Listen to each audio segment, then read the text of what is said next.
This section of the weekly news roundup is our Quicklines and our Sillyville. So we're going to have a fun look here. Of course, all of our links are in the description down below. Have a look over there. And also a link is to the full stream. If you missed the full stream and want to see the whole thing in context, you can go ahead and check that out as well. And so today, first up, we have a couple of Linuxy news first. I found some Linux news that was interesting. First, talking about some AI over the comments section there. Raspberry Pi AI Hat Plus 2 lets you run LLMs locally. So I'm doing this on my one of my computers. We just bought an external hard drive, installed. I did Peppermint on it, and then using LLMs that can utilize the Ryzen 5 processor rather than the GPU. This one here, what it basically does, it gives you an MHAT with some onboard RAM, allowing you to actually run the LLMs on that without interfering with, the Pi onboard RAM. It allows you to run some okay models. So here's the DeepSeek R1 distilled is 1.5 billion. Llama 3.2 is 1 billion parameters. Quan is 1.5. There's another 1.5 Quan, basically all these. Now, for comparison, the DeepSeek that I'm running on my AI server is an 8 billion parameter, and I'm using a Gemma, which is a 3 billion, and I have a Llama as well, and I forget, I think it's 3.5, but I can't remember what that one is. So of course that's how many different data sets and points and things that can derive the information from, which is probably DeepSeek being the bigger one of mine is why it generally produces better articles. It just takes a lot longer to do it. And so this is actually a nice tool that allows you to utilize that Raspberry Pi you might have sitting in the corner to build yourself not an amazingly powerful, but a decent enough system to self-host offline AI models and utilize some of those things kind of in the same way that I'm doing it. I still think that doing it on a spare laptop, which has a decent processor or a decent GPU, is probably a better bet. But all that being said, you can still run local AI models on a Raspberry Pi, and that's kind of neat. This one here is funny. I mean, this could be Sillyville candidate stuff as well. Wine patches finally bring newer versions of Adobe Photoshop to Linux. Of course, this just means you can install them. The question is, can you activate them? Because most of them, even with the perpetual license, the activation servers are down. Now, I did a little bit of research into this, and it does turn out that if you happen to have the software laying around, and I have a CS4 package laying around. So when I get back to my storage unit in a few months, I might actually install the new Wine and see if I can't get that working, because I know I tried that years ago. In fact, I'm going to embarrass myself here a little bit. Understand, when I was first switching to Linux, I was happily a Windows 7 user. I saw the Windows 10 EULA, and I'm like, there's no way I'm running that crap. Not happening. So let's go ahead and try out this Linux stuff. So I get this new laptop I found at Best Buy for like $200. I installed Linux Mint on it. It was like gold. It was amazing. So let's install Wine and see if I can install, my... Don't hate me, guys. I tried to install Microsoft Office on it. I'm shamed. Then I tried to install, of course, LibreOffice is far superior. I know people don't like to say, oh, it's so bad. Shut up. LibreOffice, in my opinion, is better than Microsoft Office, being a very strong power user of both. Then I tried to install CS4, Adobe Creative Suite CS4. I mean, that thing even had Flash, Dreamweaver, Photoshop, Illustrator. Amazing packages. And of course it wouldn't work. The installer is broken because older versions of the CS suite required you to have an Internet Explorer embedded application that wasn't there. Well, Wine released, and this finally brought this patch to it, so you can now go into your old box of Adobe software and you can install your CS6. I can probably install now my CS4. The question is, will it function? And the answer is probably not, because there is an activation server that you have to ping off in order to activate that software with that license key. And every once in a while, it will ping home to that server to make sure that the copy is still valid. And for those reasons, you may now be able to install your software, but you still can't run it. But this does open up a lot of older software that maybe would never install before. So you might find, if you have a box of software and stuff that wouldn't load before, you might find software under this new wine that might actually install and run better when it hadn't in the past. I would not really plan on running your Photoshop on it, though, although technically it would be possible, except to Louis Rossman's point, they just took the activation server down. So the software won't run even if I have the physical disks, legally bought them, and have a license key. Some people on Reddit did say that they were, within the last 6 months, able to get at least CS6 to work again, although it was a lot more of a Herculean task. But hey, we do have a nice new patch allowing you to finally install your Adobe products. Unfortunately, I just don't think you can activate them. However, some people actually did have luck getting much more recent versions of Photoshop installing as well. So this is leading the way to eliminating one of those reasons people can't really switch to Linux if you need to use that devil software itself. And then, of course, the next one is Linux Snap users warned as attackers push malware through old trusted apps. This one is hilarious. This one is it's so sweet to me. I love this article. So we'll go over this, but let me summarize it first, because there's some crazy psychopath on the internet in 2018 that when Ubuntu started pushing out all of this crazy Snap stuff, this guy's like, this is going to turn into the Microsoft store. He's sitting here saying this is going to be horrible. It's going to be abandonware. There's going to be all sorts of stuff in there. And there's going to be a lot of security problems. That's what this random psychopath on the internet said in 2018. That was 8 years ago. That random psychopath was me. Okay, I said that, and I got into a lot of fights with Mr. Alan Pope. Now, at that time, 8 years ago, Alan Pope was a Canonical employee, and his job was PR relating to snaps and Snapcraft. So it was literally his job to fight against internet trolls like me, who would repeatedly point out really good points.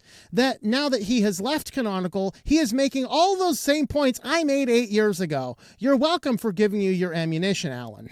It might be nice if you came out and said, yeah, that guy was right. It was just kind of my job, but I don't really need him to do that. I just like the work he's doing these days, you know? So he's heavily quoted in this. So the sum and substance of this is that as exactly as I predicted, tons of the Snap Store has, if you've not looked at the Snap Store lately, it has become what the Microsoft Store was when Windows 8 was around.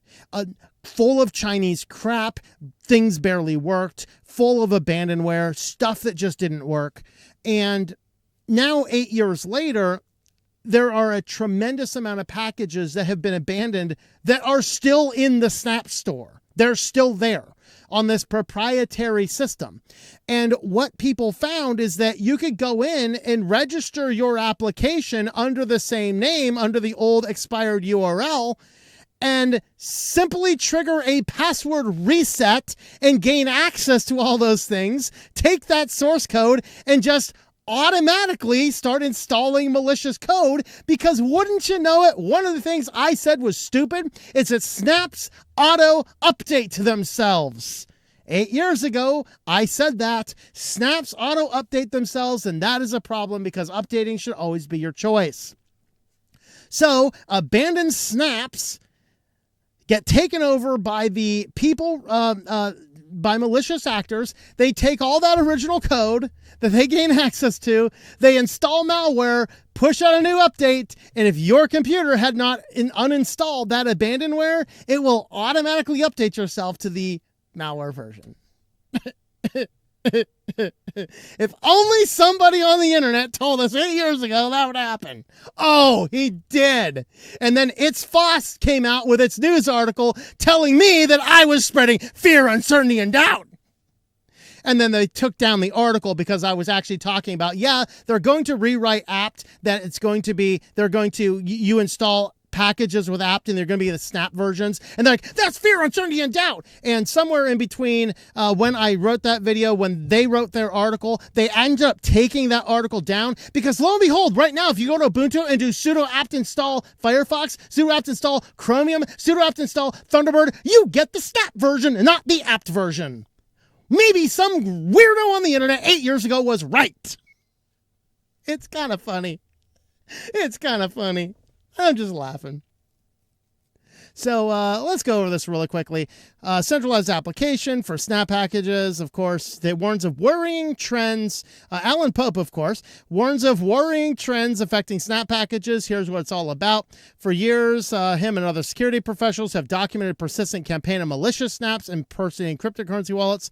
Fake apps mimic well-known projects like Exodus, Ledger Live, Trust Wallets, prompting users to enter wallet recovery phases and transmit to them, causing loss of funds.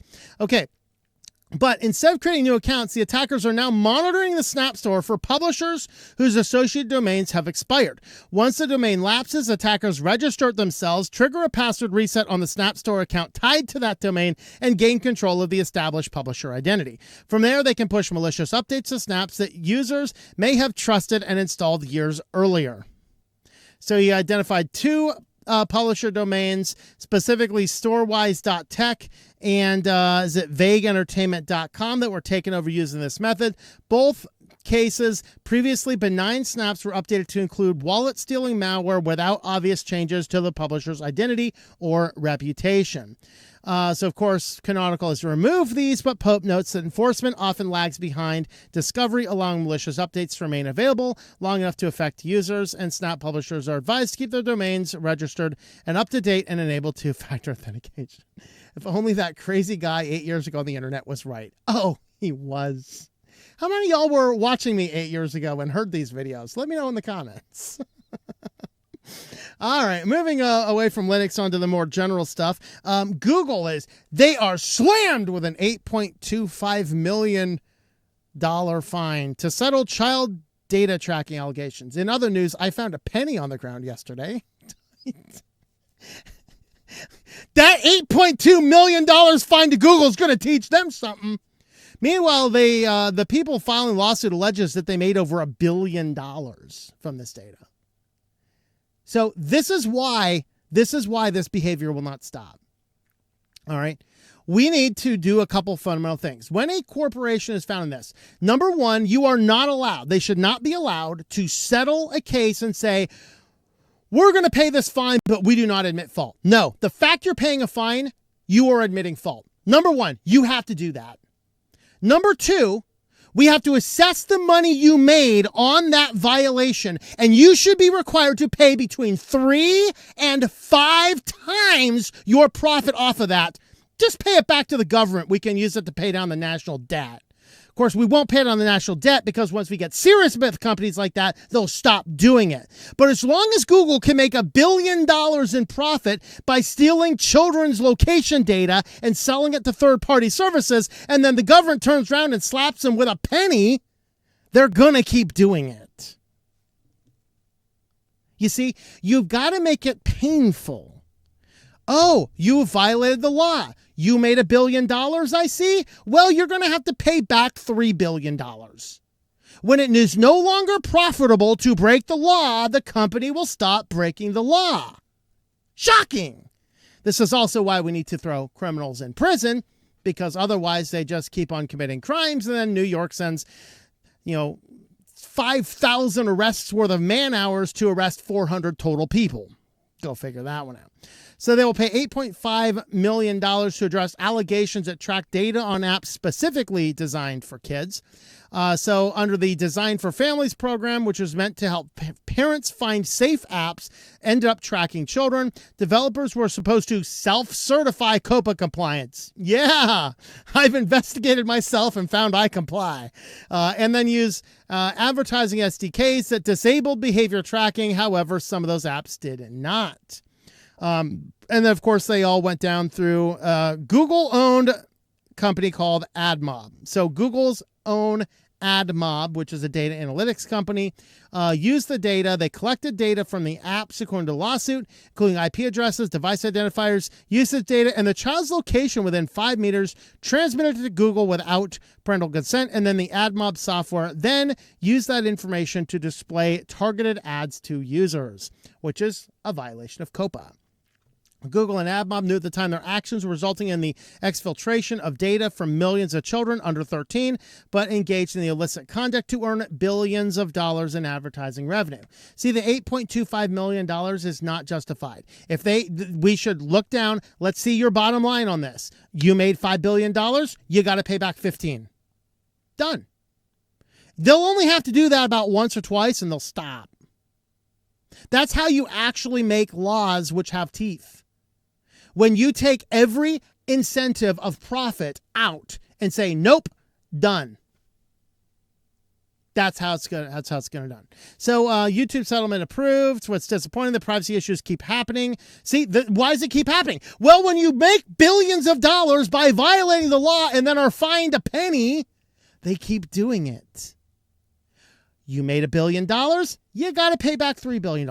You made $5 billion, you got to pay back $15 billion. Maybe to the users, maybe to the government. Hey, it should be a national debt payment. Yep. Oh, $15 billion? You just made $20 billion off of that deal? I guess $60 billion's coming off the national debt. Maybe we've solved the national debt and clean up corporate America in one simple law. Oh, boy. Oh, boy. All right, well, crooks are now impersonating LastPass in order to harvest master passwords. They're still going on. This is probably due to that old data breach. They're still holding on to these master passwords. They're still trying to get into them. So now they can micro-target into people that they know they have the master passwords to, just to try and get in. Let's see if we can get in there. Also, of course, if you're able to get this information, you should be able to get into the live servers too, even without having access to them. This is why I do not put my passwords on the internet. Even Bitwarden. Sorry, Bitwarden. I won't recommend you either. I know you're free and open source software, but I ain't that dumb.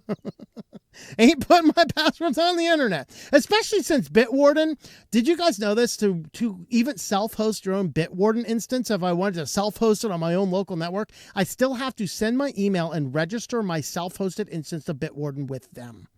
Which is the same thing Plesk required you to do, and then all that data leaked. I'm sorry, I'm not even playing with Bitwarden. Like, I looked at one point in time of installing Bitwarden just to do a video on it. I will not do it if it requires me to send them an email. It's too much of a security risk. Even if it's FOSS, it's too much of a security risk. So LastPass warned users about active phishing campaign began around January 19th. Attackers impersonate the service with emails claiming urgent maintenance and urge users to back up their password vaults within 24 hours. Campaign uses phishing emails with links claiming to help users back up their LastPass vaults. Links lead to an Amazon S3 hosted phishing page. Group content has a big name of it that redirects to a fake LastPass site. Of course, then you enter that stuff there. Here's your schedule maintenance backup recommended, and then click the backup here, and then it goes through all the various steps. And then, of course, you need to enter your password into that, and they have just stolen all of your online passwords. Isn't that wonderful? How great. All right, and then here, Microsoft's AI chief says we'll all have intimate AI companions within 5 years. I won't. I don't know about all the rest of y'all. Leave me a note in the comment. Are you going to have an intimate AI companion in 5 years? I mean, I saw the movie Her. It terrified the bejeebers out of me. I'm just not interested, you know? I mean, but they'll know us deeply. Deeply. How deep? Whoa.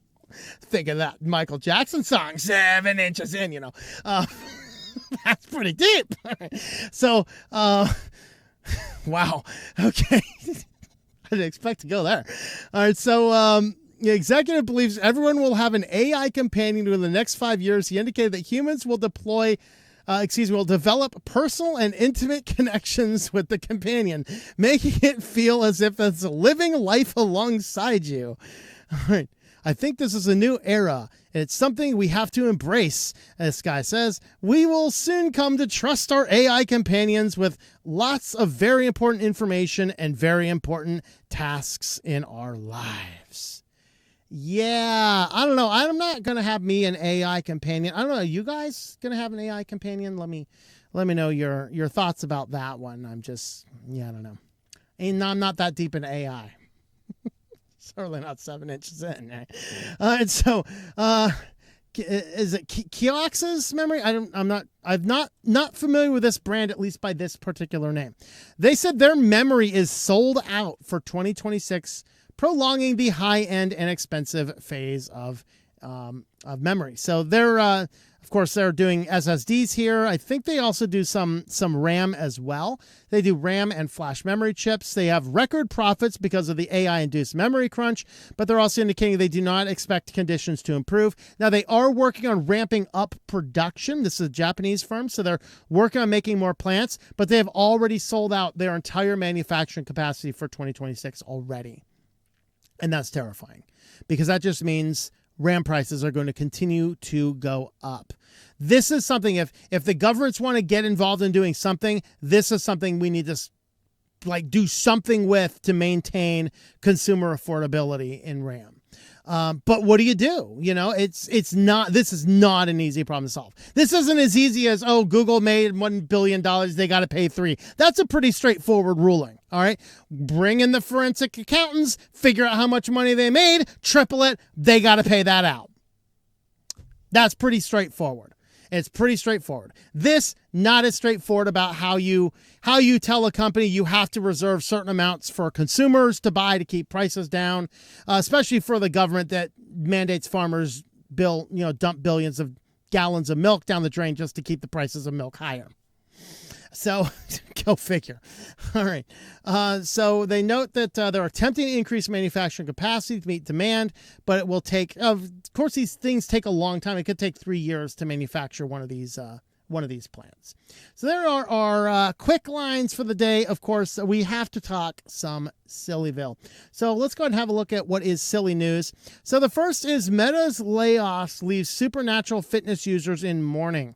I put this in Sillyville because the number of people utilizing these VR headsets to do their daily exercises is a little on the staggering side, Of course, Meta bought this company, which is Supernatural, and of course, it had a lot of use cases for it.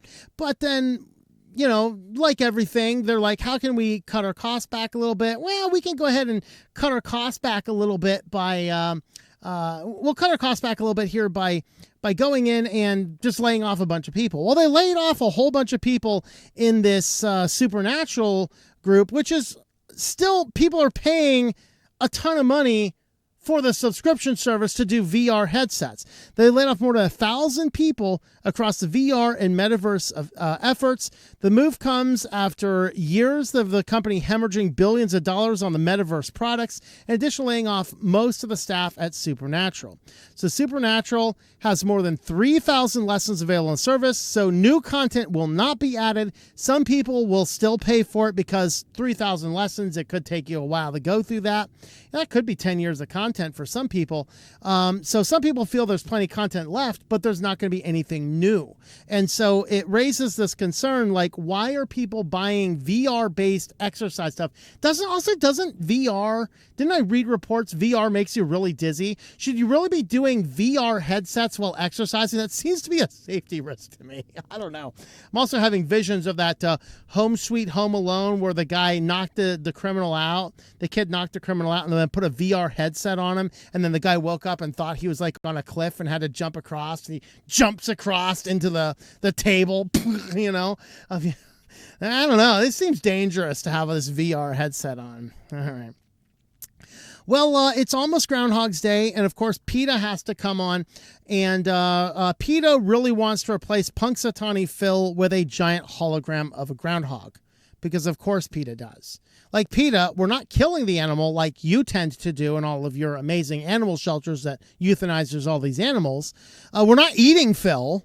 I mean, don't irritate Phil, because I'm not sure if PETA has anybody in Pennsylvania. Groundhogs in Pennsylvania, and I'm speaking as a Pennsylvanian here. I know I'm in Arizona right now, but I'm a Pennsylvanian, okay? Groundhogs are the #1 public enemy of Pennsylvania. Even the kids' camp I used to work at, their whole maintenance crew had an ongoing tally for who could kill the most groundhogs. They would steer their cars off the road and break their suspensions to run over a groundhog because they were the maintenance crew. They would just hoist the thing back up and fix it, okay? But if they got a groundhog, it was worth it, you know? Like farmers, backwoods people, like subdivisions, you'll sometimes hear, pew, pew. That's a 22 shooting a groundhog, okay? Punxsutawney Phil is the protected groundhog. Punxsutawney Phil is like the turkeys the president pardons over Thanksgiving. This is the only safe groundhog in the state of Pennsylvania, PETA. Leave Punxsutawney Phil alone. In fact, it is so bad. Here's, of course, their latest. PETA's latest attempt to replace Punxsutawney Phil involves a giant hologram being used on Groundhog's Day. There you go. So, this is so bad. Oh, did they take it down? Oh, no. Oh, good. I was going to say, he better not have taken it down. It's so bad that the far left-leaning governor of Pennsylvania tweeted, "Do not tread on me," to PETA. When you've lost your left-wing governor, PETA, you need to rethink your life choices.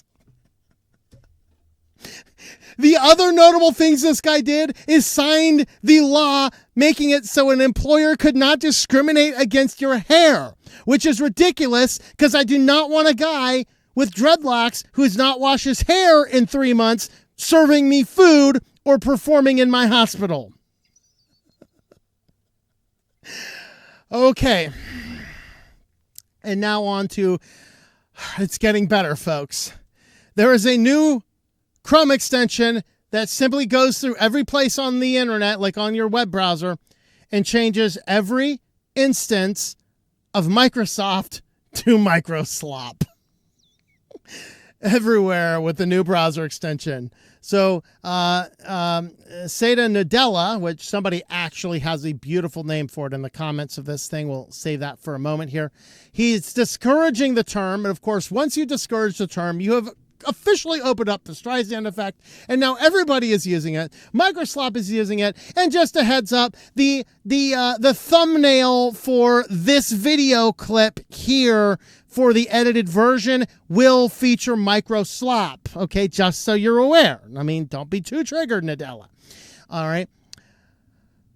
So now there's a Chrome extension for that. So you can go over and you can install the Chrome extension, and every time you see this dreaded word Microsoft in your browser, it will simply change that to Microslop. So here is Microsoft to Microslop. Okay, so replaces every mention of Microsoft with Microslop, replaces it on the client side. So it's mostly just here for the fun of it. So it has 4.5 out of 5-star review, and the comments on this are great. Extension deserves higher rating than the browser. It's an extension too. Let the truth be told unless they want to fix it. Stop spying, stop forcing, stop hiding things, give us control of our computer, stop making things better, not worse. Incredible. Make it change the tab title as well, though. Changed my life. Absolutely life-changing. Part of my daily workflow. Most underrated extension. Must have stock in Chrome. Must have as a stock for Chrome. Good, but not good and not thorough enough. The name of any given tab will still show the original Microsoft text. And of course, it can't replace the rasterized logo image files yet. Hope to see these issues fixed. Just what I needed. Mr. Nutella can shove pointy objects where nobody wants them. He just shoves slop into my PC where I don't want it. I would give it 9,999. I would. LOL. Funny extension. Best extension ever. Excellent extension. Surely boosting Microslop sloppiness into the new realms. This extension should have won the Nobel Peace Prize. Perfectly describes Microslop. Perfect app. Life-changing Microslop. extension is a profound service to humanity. The creator should receive the Nobel Prize. It's a civil duty to support this good software. Nice. Transform my life from a gooner to a Sigma Razzler. I don't even know what that word means. Y'all, if you're under 18, tell me what Sigma Razzler means. I haven't a clue, but it sounds great.